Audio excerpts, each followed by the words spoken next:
During today's online tutorial, we're going to look at tightening up your expression. We're going to look at some strategies towards resolving these issues. So, what is the common issues that I find? I tend to find that you're repeating yourself because you cannot find the vocab to express yourself or your ideas. You're introducing your evidence instead of integrating it into your sentence. You're not including the author's intent, so you seem to start your sentences with personal pronouns such as we see, instead of actually explaining that the author's demonstrating something. And I always tend to find that you're using the words show instead of an analysis word, such as illustrates, portrays, and demonstrates. And the biggest issue that we have with this is that it results in what we call laboured expression. That means that you tend to be repeating yourself over and over again, or your teacher is reading your work over and over again and feeling exhausted in trying to figure out what you're trying to say. And the other thing that it generally results in is that you run out of time because you're writing more words than you need to get your analysis down on the page. So what we're going to do with our first activity is we're going to look at little excerpts of paragraphs and look at how we can refine that. Just to give you some context as to what we're writing, the question that we're responding to is in relation to 12 Angry Men, and the question says, in his play, what view does Rose present of the aging process? Consider not only the ninth juror, but also the elderly witness and the female witness who was wearing brand new clothes that should have been worn by a young woman. Now, just a reminder, I'm not showing you whole paragraphs, I'm showing you what might be a third to a quarter of a paragraph or half a paragraph, just so you can see how much we could tighten up in there. Okay, so let's look at how we could fix this excerpt. The topic sentence reads, Rose purposely uses older individuals to show the vulnerability of a specific demographic. Now, it seems a little bit vague. When we look at that question, we know the specific demographic that they're talking about is the older generation. So we could say Rose purposely uses individuals to show the vulnerability of the older generation.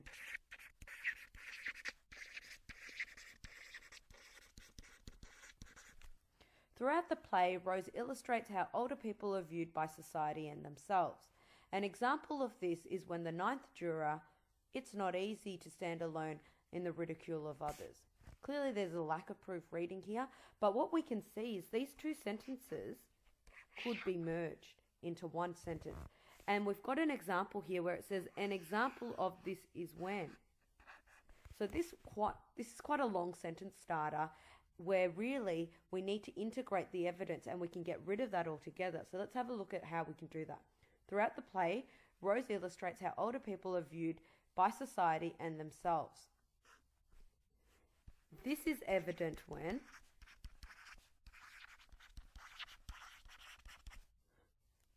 when the ninth juror exclaims, and whenever we integrate evidence, we must use a comma into our sentence. It's not easy to stand alone in the ridicule of others. The ninth juror being an elderly gentleman himself and clearly knows what it is like to be viewed in a different way because of your demographic. There's a lot going on in that sentence and it doesn't quite make sense. Who is it that makes the older juror an elderly gentleman? We know that Rose constructs him in this way, so we need to change our sentence starter here.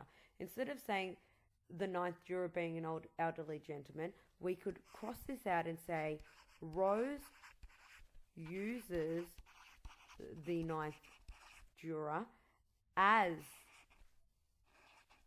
an elderly gentleman. And we need to get rid of himself and clearly knows as an elderly gentleman to illustrate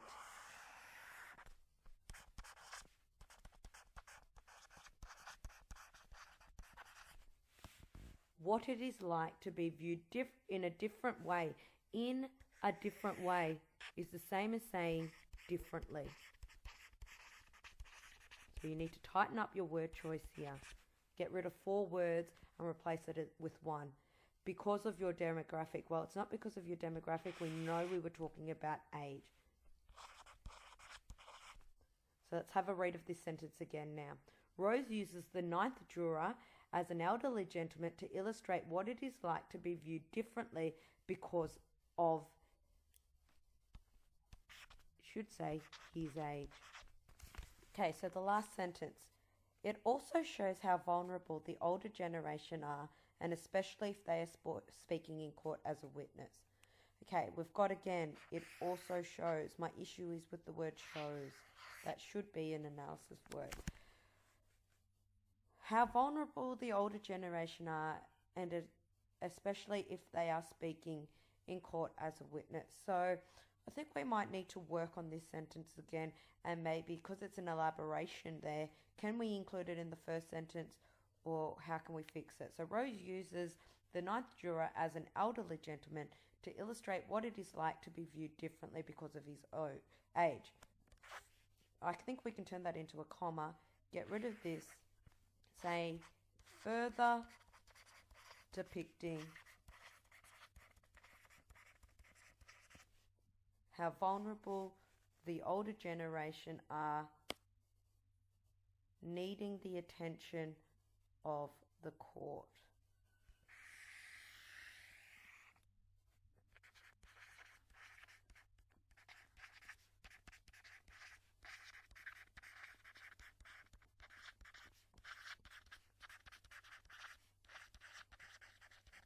You can, in the following excerpt, we're going to look at a few different things here. So I've already done the editing for you, but we're going to look at just the repetition of words, cutting down word choices, and then also what we can see highlighted in the blue, which is the repeated sentence starters, which actually need to replace. So they're using personal pronouns, and they need to be replaced with the author's intention. So what I'm going to do is I'm going to read it in its original form, and then I'm going to explain the edits that have been made. So throughout the novel, Reginald Rose uses people to have an effect on the jury. Well, first of all, I've changed novel to play because it's a play. Now we've noticed that we've used the author's first name and last name. However, in a text response, we only refer to the author's last name, and we only mention the first name in the introduction. Uses people. Now, we mentioned in the topic that we were referring to older people, so we needed to be older characters, so we had to be quite specific on that. To have an effect on, well, the effect is that they influence. So instead of having 4 words there, we can change it to influence on the jury. Now, what's highlighted in blue is we see it first, and we see this a few times. The issue that I have is with the word we. That is a personal pronoun. And we know that if we're seeing something in the play, it's actually the author or the playwright who is allowing us to see it. So it says we see it first with juror number 9, who was an elderly man in a room full of young men, full stop. Well, we can change this blue section to Rose first depicts the influence using juror 9. I've got rid of the word number because it becomes repetitive and we don't need to say number. I've put in a comma and I've said an elderly wise man in a room full of younger men, and I've continued this sentence because what was actually happening was this second sentence was repeating a lot of the first sentence. And I've replaced it to who can relate to some of the other characters in the play, full stop. Rose's use of juror 9 provides a great insight about what he thinks the older witness could have been lying to get attention in court, explaining that he is quite frightened and insignificant old man who has been nothing his whole life and who has never had recognition.